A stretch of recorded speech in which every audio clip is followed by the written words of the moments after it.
नमस्कार दोस्तों, गार्गी क्लासेस पर आपका स्वागत है। डेट आज की 4 मई 2023 और देख लेते हैं इंडियन एक्सप्रेस के एक्सप्लेन पेज से इंपॉर्टेंट आर्टिकल्स जो अभी हम इस वीडियो में डिस्कस करने वाले हैं। देखो, हमारे पास में टोटल 4 आर्टिकल्स हैं। उन चारों आर्टिकल की ब्रीफिंग हम लेंगे, तो एक एक करके अब डिटेल में डिस्कस करते हैं इनको। पहले देखो, फर्स्ट आर्टिकल है कि यूरोपियन यूनियन का जो फाइनेंशियल मार्केट रेगुलेटर है, जैसे हमारे फाइनेंशियल मार्केट रेगुलेटर की बात करें तो जैसे सेबी है ना, securities and exchange board of India, वैसे ही यूरोपियन यूनियन का फाइनेंशियल मार्केट रेगुलेटर ESMA, उसने क्या किया है कि इंडिया की 6 सेंट्रल काउंटर पार्टीज़ को जो है वो एक तरीके से डी रिकॉग्नाइज कर दिया है। ESMA की फुल फॉर्म क्या है? European securities and market authority. Exactly SEBI का काउंटर पार्टी मान लो आप वहाँ पे। तो ये 6 CCPs कौन सी है जिनको बैन किया गया है या फिर डी रिकॉग्नाइज कर दिया गया है कि हाँ जी, इनके द्वारा जो भी ट्रेडिंग होगी यूरोप में उसको रिकॉग्नाइज नहीं किया जाएगा। तो वो 6 कंपनियां हैं, वो CCPs हैं। एक तो clearing corporation of India limited, एक है ICCL, एक है जो NSE क्लियरिंग लिमिटेड है, एक है मल्टी कमोडिटी एक्सचेंज क्लियरिंग है, एक Indian international clearing corporation limited है IICC, और एक है NSE IFSC clearing corporation limited.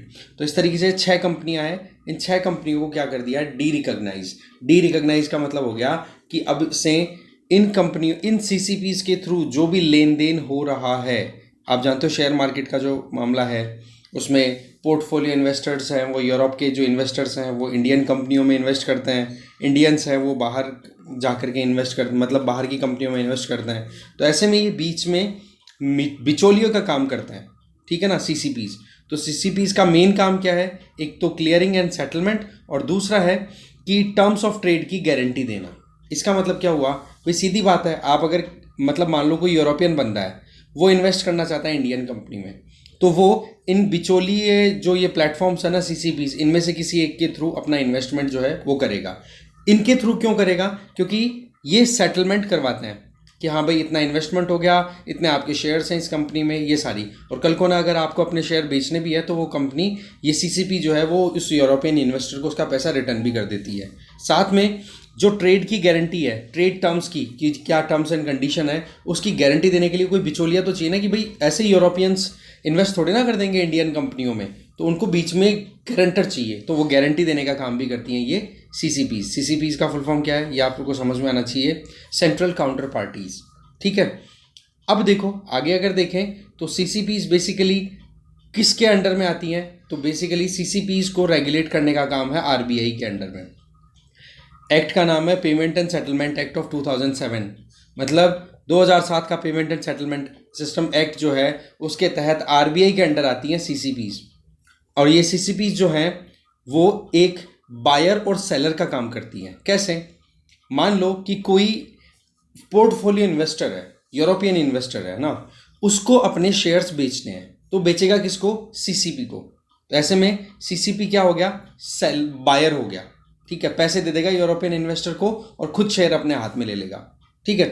अगर कोई यूरोपियन इन्वेस्टर इन्वेस्ट करना चाहता है तो क्या करेगा? CCP पैसा ले लेगा और उनको शेयर होल्डिंग दे देगा।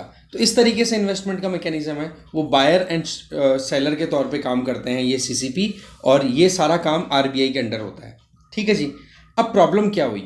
प्रॉब्लम ये हुई कि RBI हो गया, सेबी हो गया, और international financial service centres authority IFSCA, ये तीनों जो रेगुलेटरी बॉडीज़ हैं, इनका प्रॉपर कोऑर्डिनेशन सेटल नहीं हो पा रहा है ESMA के साथ में। ESMA का मतलब क्या है? अभी हमने देखा था European securities and market authority.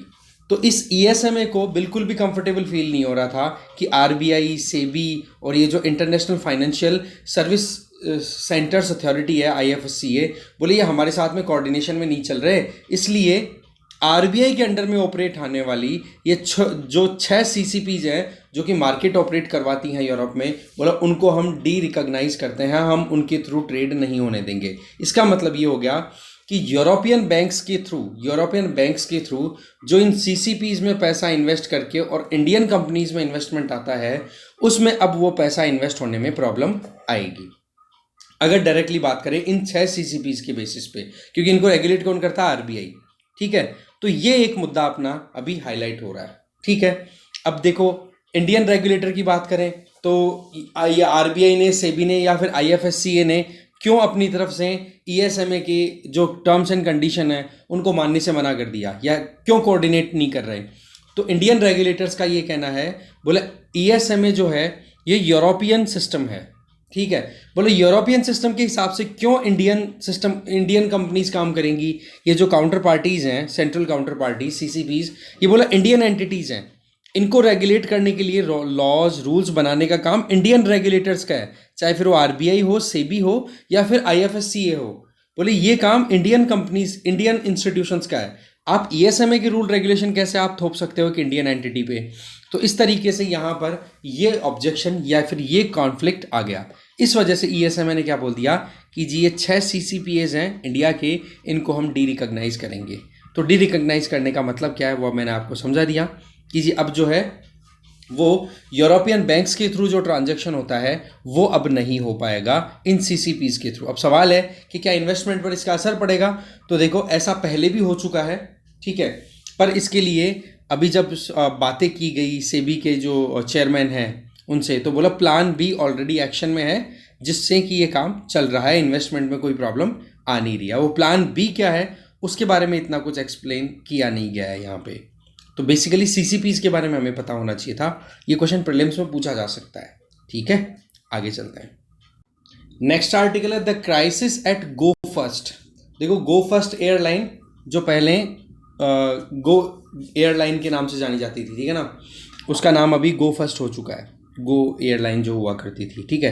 तो अब आप देखो उसमें क्राइसिस ये चल रहा है कि इनके जो एयरक्राफ्ट्स है ना, उनके इंजन है वो काम नहीं कर रहे हैं, और इंजन ख़राब होने की वजह से जो इंजन सप्लायर कंपनी है जिसका नाम है प्रैट एंड विटनी P&W, इस कंपनी के ऊपर ये था कि भाई ये 10 इंजन इनको सप्लाई कर देंगे जिससे कि इनकी जो प्लेन्स की फ़्लाइट है वो प्रॉपर होती रहे।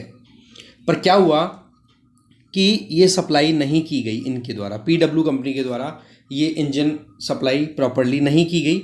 इसकी वजह से पैसेंजर्स को लाना ले जाना नहीं पॉसिबल हो पाया और नुकसान में चली गई ये कंपनी। कौन सी? जो गो फर्स्ट कंपनी है वो।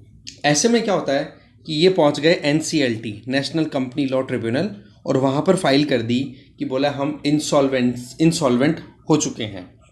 इसका मतलब क्या हुआ कि हमारे ऊपर कर्जा बहुत है, कर्जे को हम मैनेज नहीं कर पा रहे हैं, ना हम इंस्टॉलमेंट दे पा रहे हैं, ना EMI या फिर इंटरेस्ट रेट पे कर पा रहे हैं। तो बोला हमें रिलैक्सेशन दो या फिर हमें कोई रास्ता दिखाओ जिससे कि हम आगे निकल सकें। तो इसको वॉलंटरी इंसॉल्वेंसी प्रोसीडिंग बोल देते हैं। ये खुद जाकर के इन्होंने NCLT में अपनी एप्लीकेशन डाली। ऐसा नहीं कि लोन देने वाले बैंक्स गए हैं NCLT के पास में गो फर्स्ट के खिलाफ में, गो फर्स्ट खुद चली गई कि भाई हमारे पास में अभी पैसा नहीं आ पा रहा है, इस वजह से हम पैसा नहीं दे पा रहे हैं। और ये जो NCLT में जो केस अभी या फिर ये कहोगे ये पिटीशन जो डाली गई है, ये IBC 2016 का जो एक्ट है, इंसॉल्वेंसी एंड बैंक्रप्सी कोड, उसके तहत ये बना है। और ये अपने आप में एम्प्लॉयज़, पैसेंजर और एविएशन सेक्टर है, इसके लिए बहुत बड़ा शॉक देखा जा रहा है कि बोला अभी रिसेंटली एक एयरक्राफ्ट कैरियर जो था वो तो पहले ही कोलैप्स करने की कगार पर था, फिर उसको कैसे जैसे बचाया गया, ठीक है। और अब जो है वो अब ये दूसरा आ गया। पहले कौन सा था? जेट एयरवेज, अब गो फर्स्ट और लाइन में लग गया।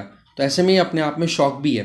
और आप देखो हमारे यहाँ पर कितने एयरलाइन कंपटीशन कितना ज़्यादा हो चुका है, ये टिकट्स की रेट ज़्यादा रख नहीं सकते हैं, और वैसे भी सर्विसेज इनको बहुत एक्यूरेट देनी पड़ती है, क्योंकि देखा जाए तो स्पाइस जेट और इंडिगो ये 2 मेन एयरक्राफ्ट कैरियर्स हैं, ठीक है, या फिर ये कहो एयरलाइन कंपनीज हैं जो बहुत बड़ा मार्केट ऑक्यूपाई करके बैठी हुई हैं।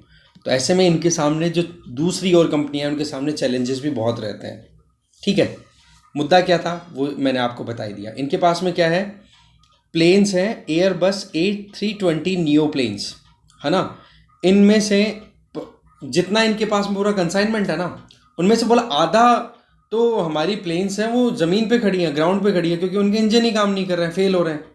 और इस इंजन की फेलियर को लेकर के जब पहले भी डिस्प्यूट हुआ था इनके बीच में, तब ये गए थे Singapore international arbitration centre SIAC, और वहाँ पर सिंगापुर इंटरनेशनल आर्बिट्रेशन सेंटर ने क्या अपनी तरफ से वर्डिक्ट दिया था कि P&W जो है वो इस एयरबस A320 के जो प्लेन्स हैं गो फर्स्ट के, बोला इनको time to time engine supply करेगा। 10 इंजन देने की बात हुई थी बोले, और 10 इंजन जो है हर महीने एक एक इंजन सप्लाई करता रहेगा। इससे क्या होगा कि जो इनकी एयरक्राफ्ट है वो कंटिन्यू चलते रहें। अब होता क्या है कि ये SIAC का जो वर्डिक्ट था ना, जो इन दोनों के बीच में सेटलमेंट कराया गया था गो फर्स्ट और P&W के बीच में, उसको P&W ने फॉलो नहीं किया। इसका मतलब इंजन सप्लाई नहीं की गई और वो ख़राब एयरक्राफ्ट नीचे खड़े रह गए। इस केस में क्या हो गया, इनकी जो फ्लाइट्स थी वो हो गई कैंसिल और इस वजह से हो गई ये बैंकरप्ट। 27 अप्रैल को आना था कंसाइनमेंट इंजन का, वो नहीं हुआ। अब सवाल ये है कि प्रैट एंड विटनी PW ने क्या अपनी तरफ से रिस्पॉन्स दिया। इनका ये कहना है कि गो फर्स्ट जो है वो हमें टाइमली हम अपने खुद के फाइनेंशियल ऑब्लिगेशन पूरे नहीं कर पाया। इसका मतलब ये कि बोला पहले के उधार चल रहे हैं इनके, अगर ये दे देते तो हम इनको टाइम पे सप्लाई दे देते। अब देखो मुद्दा पहुंच गया है कहाँ पे, NCLT में। इसका मतलब लिटिगेशन केस चलेगा। अब देखने वाली बात है आगे क्या होता है। बाकी हमारे अगर एविएशन सेक्टर की बात करें तो आपको ये तो पता ही है ना कि सबसे बड़ा तो सेगमेंट कौन कवर करता है, इंटर ग्लोबल एविएशन, इंडिगो जो कंपनी है, और दूसरी है स्पाइस जेट। और अभी गो फर्स्ट की जो भी फ़्लाइट कैंसिल हुई है वो पैसेंजर्स को इन दो कंपनियों की फ़्लाइट्स में शिफ्ट भी किया गया है। ठीक है ना, तो यही है मेन चीज़ यहाँ पर देखने वाली। बाकी तो जो वर्डिक्ट आएगा तब की तब देखेंगे। ठीक है, आगे चलते हैं। अगला आर्टिकल है ब्राज़ील के इंटरनल इश्यूज़ को लेकर के। तो वो इंटरनल इशू क्या है, हम सीधा उसी की बात करते हैं। देखो ब्राज़ील में एक एरिया है योनोमामी, और वहाँ पर कम्युनिटी रहती है, उसका नाम भी योनोमामी है, और ये इंडिजिनस कम्युनिटी है। इंडिजिनस का मतलब लोकल कम्युनिटी है। ठीक है, अब क्या है कि वहाँ पर अभी रिसेंटली एक इंडिजिनस हेल्थ वर्कर और 4 इलीगल माइनर्स की डेथ हो गई। ठीक है, और ये इंसिडेंट जो है कंट्री में पिछले कुछ दिनों के अंदर ही देखने को मिला। तो इस वजह से क्या हुआ, एक अनरेस्ट क्रिएट हो गया वहाँ पे कि भाई इलीगल माइनिंग की वजह से जो है वो ट्राइबल लोगों की डेथ हो रही है। एक तरीके की ट्राइब ही मानो इनको, इंडिजिनस का मतलब यही हो गया। ठीक है, हमारे शेड्यूल ट्राइब की कैटेगरी में डाल के रखता है। तो इस चीज़ को लेकर के ये आर्टिकल है। तो पहला क्वेश्चन तो ये बन सकता है कि योनोमामी कम्युनिटी ब्राज़ील में रहती है, तो ये ध्यान रखना है, 30,000 के लगभग पॉपुलेशन है इनकी। अब ये इलीगल माइनिंग का मुद्दा क्या है वो हम समझते हैं। देखो ब्राज़ील में है ना, गोल्ड माइनिंग के लिए अच्छी खासी फैसिलिटीज़ अवेलेबल है। आपने अगर वैगनर का जो वैगनर के द्वारा दी हुई, एल्फ्रेड वैगनर के द्वारा दी हुई कॉन्टिनेंटल ड्रिफ्ट थ्योरी है, उसमें अगर हम देखें तो जिगसॉ फिट की बात की जाती है, जिसमें बताया जाता है कि अफ्रीका और साउथ अमेरिका कभी साथ रहे होंगे। इसका एविडेंस क्या है, बोला कि ब्राज़ील में जो ब्राज़ीलियन प्लेट्यू है वहाँ पर गोल्ड की प्रेजेंस, जबकि गोल्ड सोर्स जो है वो घाना वाली कोस्टल एरिया मतलब अफ्रीका में है। इसका मतलब ये कभी साथ में रही होंगी। ये एविडेंस आपने पढ़ लिया होगा 11th की जो फंडामेंटल्स वाली बुक है, प्रिंसिपल उस वाली में, फिजिकल ज्योग्राफी वाले में। ठीक है, तो उससे क्या है कि ब्राज़ील में जो गोल्ड माइनिंग है ना वो देखो बैन कर रखी है अभी। ये योनोमामी रीजन है ना, वहाँ पर गोल्ड माइनिंग लगभग बैंड है। पर हुआ क्या है कि 2015 में जो केवल 4 माइंस हुआ करती थी योनोमामी लैंड में गोल्ड के लिए, वो अब बढ़ करके 1556 हो गई 2021 में। तो ये अपने आप सैटेलाइट इमेजेस से निकल के आया है। तो ये चीज़ अपने आप में बहुत बड़ी कंसर्निंग।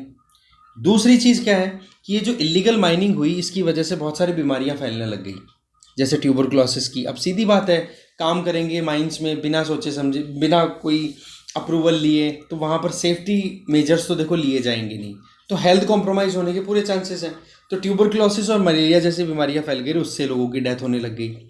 फिर इसके अलावा एक इंसिडेंट देखने को मिला मर्क्यूरी पॉइजनिंग का। अब आपको पता है गोल्ड माइनिंग अगर आप करते हो तो सीधी बात है आप आसपास के मिट्टी को एक्सप्लोर कर रहे हो, और वहाँ पर लिक्विड मर्क्यूरी भी प्रेजेंट है, और लिक्विड मर्क्यूरी की वजह से फिर पॉइजनिंग हो गई। अमेजॉन रिवर के आसपास में इसके सेडिमेंट मिले हैं। ठीक है, तो कुल मिलाकर देखा जाए तो योनोमामी एरिया में पहले भी हंटिंग, फिशिंग, गैदरिंग इन पे डिपेंडेंट रहे हैं, और अब ये इस तरीके से अपनी लाइवलीहुड अर्न करने के लिए माइनिंग पे काम कर रहे हैं। तो ये कहीं ना कहीं एक प्रॉब्लम का इशू बना हुआ है। तो योनोमामी ट्राइब या योनोमामी रीजन ब्राज़ील, ध्यान रखना आपको। नेक्स्ट आर्टिकल है, देखो 20,000 साल पुराना एक पेंडेंट मिला है, और DNA टेस्ट से ये पता पड़ा है। पेंडेंट किसका है ये देखो आप, एल्क्स कैनाइन टूथ, जिसमें ये देख सकते हो, जिसमें छेद भी किया हुआ है। बेसिकली रशिया, साइबेरियन रीजन में एक केव में एक्सप्लोरेशन है, आर्कियोलॉजिस्ट को ये दांत मिला है और इसका फिर बाद में डीएनए टेस्ट हुआ, फिर पता पड़ा कि बोले 20,000 साल पुराना दांत है। अब ये डेफिनेटली एक हो चांसेस ये हैं कि ये डेफिनेटली पेंडेंट की तरह यूज हो सका हो मे बी, ठीक है, और किसी औरत ने पहना हो। अब सवाल ये था कि ये किसी औरत ने पहना कि नहीं पहना, और दूसरा ये कि जो ये पेंडेंट बनाने का जो तरीका है, जो दांत में छेद कर गए, तो बोले ये होमोसेपियंस स्पीसी के ही इंडिविजुअल्स ने किया था या कोई दूसरी स्पीसी थी, क्योंकि 20,000 साल पहले का मतलब आप लिथिक एज की बात कर रहे हो, स्टोन एज की बात कर रहे हो। अब देखो जिस मेथड का यूज़ किया गया है यहाँ पर टेस्टिंग के लिए, उसका नाम है, उसको यहाँ पर बोला जा रहा है new non destructive research technique. इसमें क्लीन रूम लेबोरेटरी को नाम दिया गया है, क्लीन रूम। इसमें क्या होता है कि वॉशिंग मशीन में जैसे हम कपड़े धोने के लिए डालते हैं ना, एग्जैक्टली वैसे ही छोटा सा एक मान लो कि पाउच या कुछ ले लिया जाता है और उसमें लिक्विड डाल दिया जाता है। लिक्विड डाल करके और जो भी आर्टफैक्ट यहाँ पे जो दांत मिला है उसको डाल दिया गया और फिर उसकी क्लीनिंग करके और उससे सैंपल्स लिए गए, फिर उसकी डीएनए टेस्टिंग हुई। तो बोलो उससे पता पड़ा कि 20,000 साल पुराना है। और ये क्वेश्चन ये था कि कहीं इसको यूज़ किया गया था तो होमोसेपियंस ने यूज़ किया या हमारे कोई दूसरी रिलेटिव स्पीसी ने यूज़ किया या कोई और ही था, क्योंकि स्टोन एज की बात हो रही है 20,000 साल पहले की। तो इस तरीके से ये सवाल था, ठीक है। यही था मेन तो, कि वुमेन ने पहना होगा किसी ने, और ये किस कम्युनिटी से बिलोंग करते थे, किस तरीके की इकोनॉमिक एक्टिविटी किया करते थे, हंटिंग एंड गैदरिंग, ठीक है। ये एक चीज़ इंपॉर्टेंट यहाँ से क्लियर होती है। बस यही चीज़ थी कि बस इसमें टेक्निक का प्रॉपर नाम नहीं दिया हुआ, तो इसको आप ज़रूर एक बार इस वाले पोर्शन को थोड़ा बस पढ़ लेना। इसमें कोई काम की चीज़ लगे तो आप लिख लो। डिस्कशन में यही था भाई। Thank you very much.